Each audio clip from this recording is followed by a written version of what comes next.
Emma, Zoé et Sophie sont sourdes et aveugles. Elles se ressemblent, comme 3 gouttes d'eau, elles sont enthousiastes et curieuses et elles aiment leurs parents. Mais au-delà de tous ces points communs, les triplés vivent leur handicap d'une manière fondamentalement différente.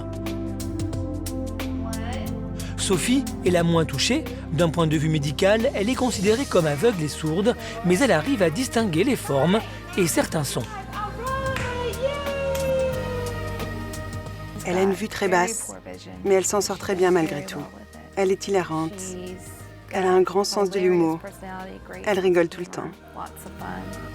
Et puis il y a Zoé, le garçon manqué de la famille. Elle est très dynamique.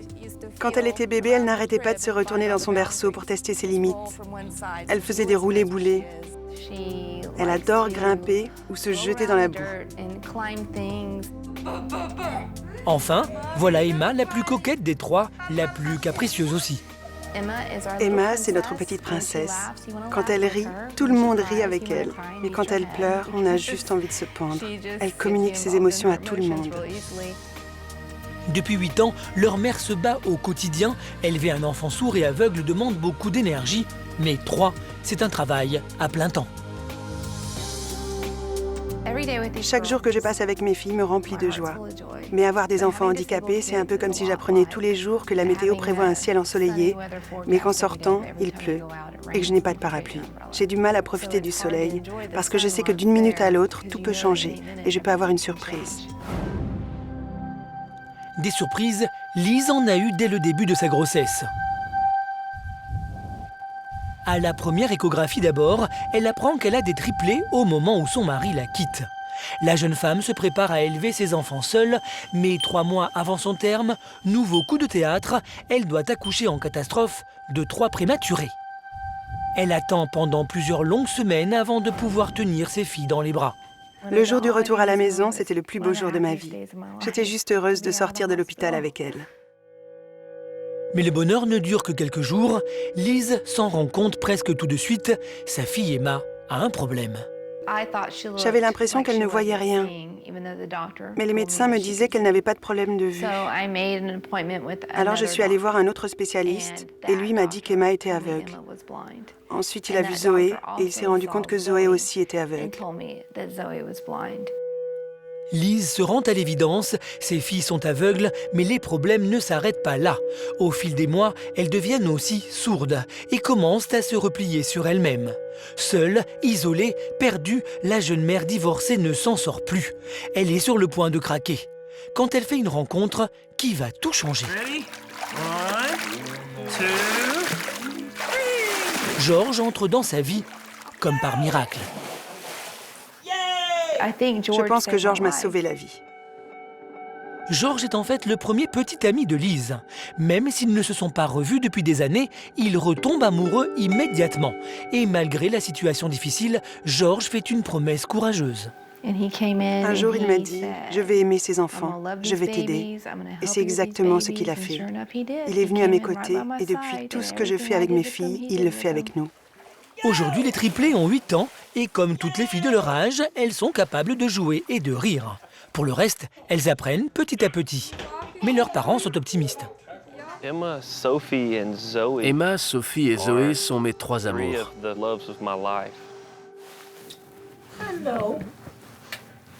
Salut Zoé.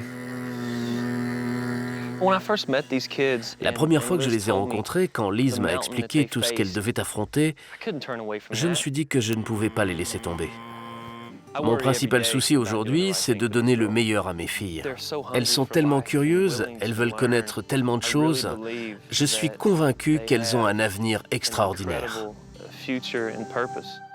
Mais les filles ont pris beaucoup de retard et avant de réaliser ce destin, la route est longue et elle emmène Emma, Sophie et Zoé ici. À Houston, au Texas, dans un centre spécialisé dans les problèmes d'audition. Aujourd'hui, on est au Centre pour l'audition et la parole. C'est un lieu extraordinaire, un peu comme une oasis au milieu du désert pour les enfants sourds et aveugles. Les filles vivent enfermées dans un monde d'obscurité et de silence. Ici, les orthophonistes les aident à se libérer de la prison de leur handicap. Au fil des séances, elles ont appris à développer d'autres sens que la vue ou l'audition. Le plus compliqué quand on ne voit ou qu'on n'entend presque rien, c'est d'associer un sens au bruit qu'on arrive à discerner. Avec des verbes, on simplifie les choses parce qu'elle associe le son à une action et elle touche quelque chose. À force de le répéter, elle comprend le sens du mot. Voilà, appuie. Très bien. Elle adore ça, elle comprend et elle veut qu'on la récompense avec un câlin. Aujourd'hui, Sophie découvre ses nouveaux implants auditifs. C'est un nouveau monde qui s'ouvre à elle, celui des sons et des mots. Je compte jusqu'à 3. Fenêtre. Oui, c'est ça, dans la fenêtre. Avec leurs prothèses, les filles peuvent entendre leur mère quand elle les appelle, quand elle leur dit qu'elle les aime, quand elle leur lit une histoire le soir. Elles n'ont jamais su ce qu'était un son. Maintenant, pour elles, les sons ont un sens. Grâce aux méthodes du centre, Sophie fait des progrès spectaculaires. Ses problèmes de vue et d'audition n'ont pas affecté son intelligence, alors comme n'importe quel autre enfant, elle va à l'école. Et c'est une des élèves les plus enthousiastes. Sophie a 8 ans. Elle devrait être en CE2, mais en ce moment, elle est plutôt au niveau d'un CP. Mais dans notre école, on lui permet d'être dans une atmosphère plus calme, une atmosphère de groupe. On s'occupe d'elle plus personnellement et ça lui permet de progresser plus vite. Aller à l'hôpital? Oui, il faut aller à l'hôpital, c'est ça, tu as raison. Au début, quand elle est arrivée, elle restait souvent seule pour jouer pendant la récréation. Elle avait l'habitude de s'isoler. Mais il ne lui a pas fallu beaucoup de temps pour se faire des amis et apprendre à communiquer avec les autres. Elle a fait des progrès incroyables en un an. Elle dessine très bien.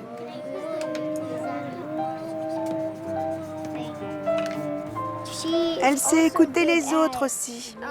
Oui, elle sait écouter, elle est toujours attentive. Et surtout, quand l'heure de la récré sonne, Sophie n'est plus seule, elle joue avec tout le monde. Elle adore courir et crier et faire plein de folies. La vue de Sophie, même limitée, lui a permis de s'intégrer et d'ouvrir des portes qui restent encore malheureusement fermées pour ses deux sœurs. Le lendemain, pour les stimuler, George et Liz ont prévu une sortie en famille. Il arrive! Il arrive!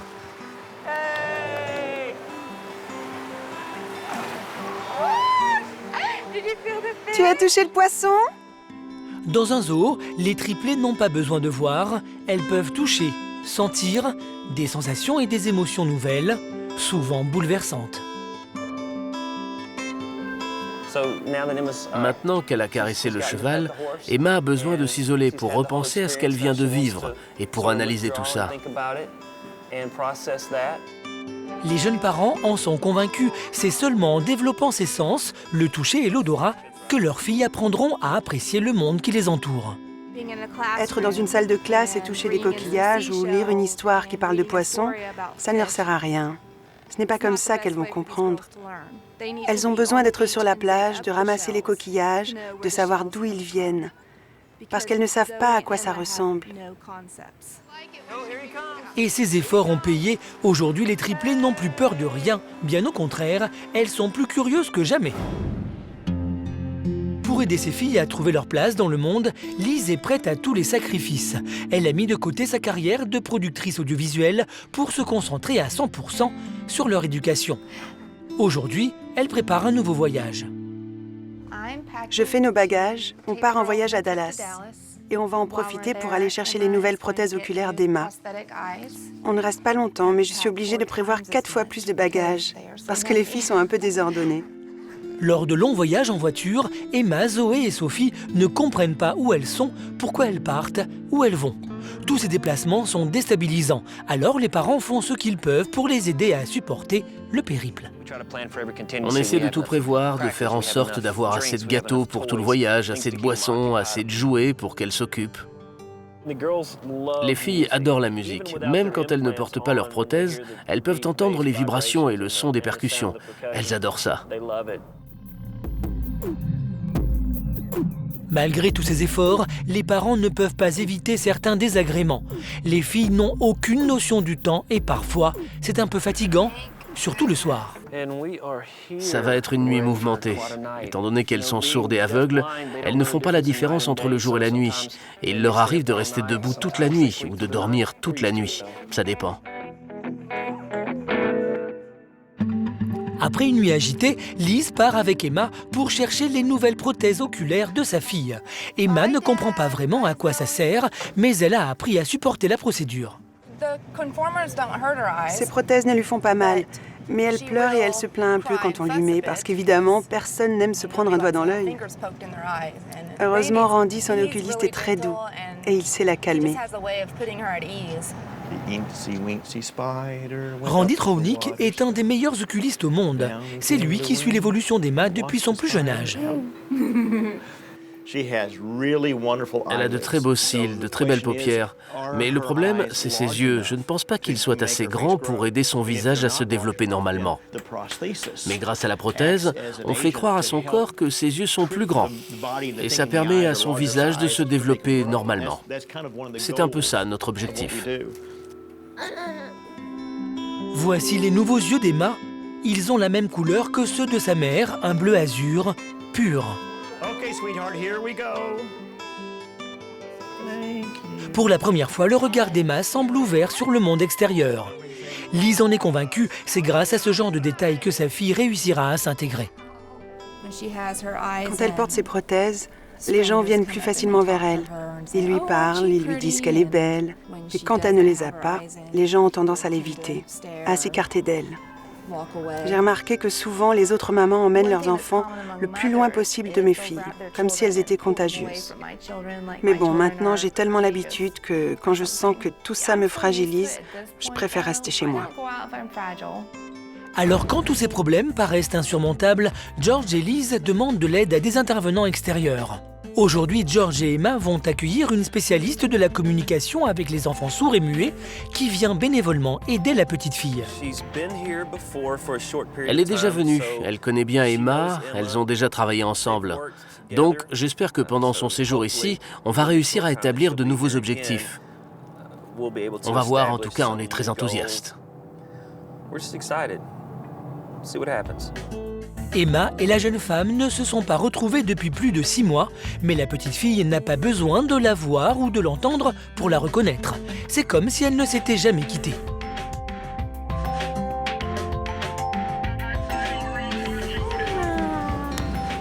C'est génial de la revoir, j'adore m'occuper d'elle. J'espère que je vais réussir à l'aider à communiquer de manière indépendante. Elle commence à bien se débrouiller avec le langage des signes. Ça va être notre objectif pour les 10 prochains jours. Pendant 10 jours donc, Lindsay et Emma vont passer tout leur temps ensemble. C'est le seul moyen pour que la petite sourde et aveugle finisse par être totalement en confiance et assez sereine pour apprendre. Tout commence par un réveil en douceur, à heure fixe, au petit matin, pour lui faire reprendre un rythme de sommeil plus régulier.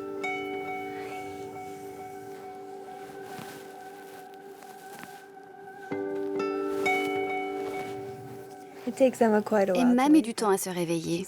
Parfois, elle se couche très tard parce qu'elle mélange le jour et la nuit. Donc, j'essaye de la forcer à prendre le rythme.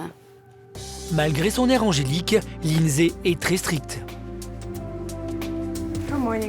On va travailler sur ses habitudes du matin. Par exemple, quand je lui fais prendre son bain, j'essaye de lui faire prendre plus d'indépendance pour qu'elle se lave seule ou qu'elle se rince les cheveux. Elle adore prendre son bain, donc pour elle c'est agréable. C'est un bon moment pour qu'elle apprenne certaines choses. Cette discipline et cette rigueur sont essentielles pour une petite fille comme Emma, qui n'a que très peu de repères. En général, les gens préfèrent tout faire à la place de leur enfant. Mais nous, on essaye de ne pas faire à leur place, mais de faire avec eux. C'est plus simple, bien sûr, de lui brosser les cheveux ou de l'habiller, mais ce n'est pas comme ça qu'elle va devenir indépendante. Nous, on préfère le faire avec elle. Elle grandit, et il faut absolument qu'elle se débrouille comme tous les enfants de son âge. Pour lui apprendre le langage des signes, je prends sa main dans la mienne pour qu'elle sente les mouvements que je fais avec la main. Et elle peut suivre et reproduire. Quand elle fait ça, c'est qu'elle pense avec ses mains. Qu'est-ce que j'ai dit là? En général, je prends ses mains et je lui montre comment faire le signe elle-même. Ce matin, Lindsay et Emma sont de sortie. Elles vont au musée pour enfants de Houston, un endroit idéal pour apprendre, même quand on est sourd et aveugle. C'est un endroit génial pour elle parce qu'elle peut tout toucher. Elle apprend, elle explore de nouvelles choses en permanence. Mais à peine arrivée, Emma vacille. Toutes ces lumières et cette agitation, elle n'a pas besoin de les voir pour les ressentir.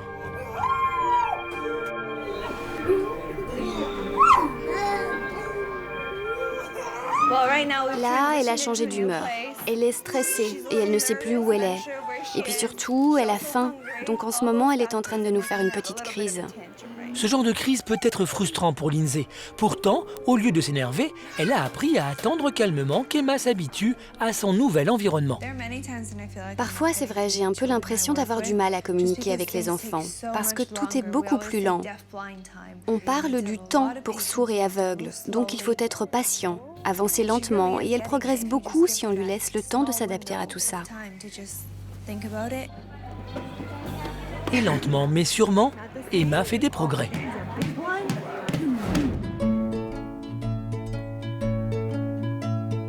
Au bout de quelques jours, Lindsay peut même l'emmener dans un restaurant qu'elle ne connaît pas, sans provoquer de larmes et sans crise, ou presque. Avec ses prothèses, elle entend tous les bruits de fond, comme celui du ventilateur au plafond par exemple. Et ça peut la déstabiliser. Même si nous, on n'y prête pas attention, elle entend tout. Avec ses implants auditifs, elle entend tous les gens qui passent, ou les serveurs qui déposent les couverts sur la table. Il faut manger des pommes de terre. Emma a appris à sentir sa nourriture pour savoir ce qu'elle va manger. Là, on le voit avec les pommes de terre. Elle les prend dans la cuillère et elle les sent avant pour savoir ce que c'est. Parfois, elle le lèche du bout de la langue juste pour savoir si elle aime. Elle a vraiment besoin d'être avec un éducateur, face à face, qui peut être ses yeux et ses oreilles, et qui l'aide à appréhender son environnement ou à communiquer. Sans un éducateur, je ne pense pas qu'elle puisse saisir toutes les nuances, la complexité de la vie. Grâce aux efforts de spécialistes comme Lindsay, Emma pourra un jour peut-être vivre de manière indépendante. En attendant, même si la petite fille a toujours besoin d'être assistée en permanence, elle fait d'énormes progrès. 10 jours plus tard, nous la retrouvons au réveil et tout a changé. La nuit dernière, elle s'est couchée à 9h du soir. Elle dormait d'un sommeil profond. C'est génial, ça veut dire qu'elle commence à prendre un rythme plus régulier. Avec Lindsay, Emma s'ouvre tous les jours à de nouveaux horizons. C'est une victoire pour Emma d'arriver à se laver les cheveux elle-même. Et elle le fait très bien.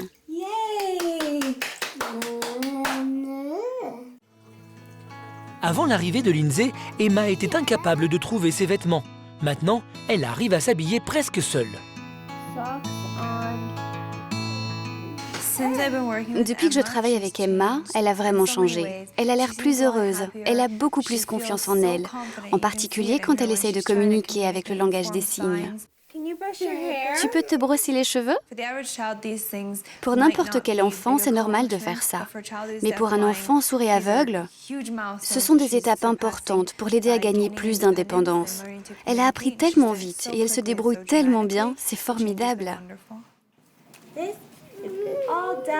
C'est bon, c'est prêt. Malheureusement, le séjour de Lindsay touche à sa fin et elle a beau être satisfaite du travail accompli, elle sait qu'il reste encore du chemin avant qu'Emma puisse vivre normalement. Aujourd'hui, pour remercier la jeune femme, George et Liz organisent un pique-nique en famille. Lindsay et Emma ne se verront plus pendant plusieurs mois, alors elles essaient de profiter de ces derniers moments d'intimité. Lindsay a ouvert Emma sur le monde beaucoup plus que ce qu'on a pu faire jusqu'à présent. On est triste de la voir partir, parce qu'Emma a fait beaucoup de progrès. Avant d'en arriver à cette image américaine typique d'une famille unie et heureuse, il aura fallu des années de lutte acharnée et l'aide de bénévoles comme Lindsay, convaincus que le handicap n'est pas une fatalité. Emma a un potentiel énorme. Si on l'aide et si on la soutient, elle sera capable de faire ce qu'elle veut de sa vie. Quand je vois les progrès qu'elle a fait en une semaine, j'imagine ce qu'elle va réussir à faire en 5 ou 10 ans. En fait, il suffit de lui ouvrir certaines portes pour qu'elle puisse s'éveiller. Mes rêves pour mes enfants sont les mêmes que tout le monde. J'ai envie qu'elles trouvent leur voie dans la vie. Je veux qu'elles soient heureuses. Je veux qu'elles exploitent au mieux leurs capacités et qu'elles ne manquent de rien. J'ai exactement les mêmes aspirations pour mes enfants que n'importe quelle autre mère. Pour les seules triplées sourdes et aveugles au monde, la vie ne sera sans doute jamais facile. Mais aujourd'hui, peut-être pour la première fois depuis leur naissance, Sophie, Zoé et Emma peuvent enfin entrevoir un avenir brillant.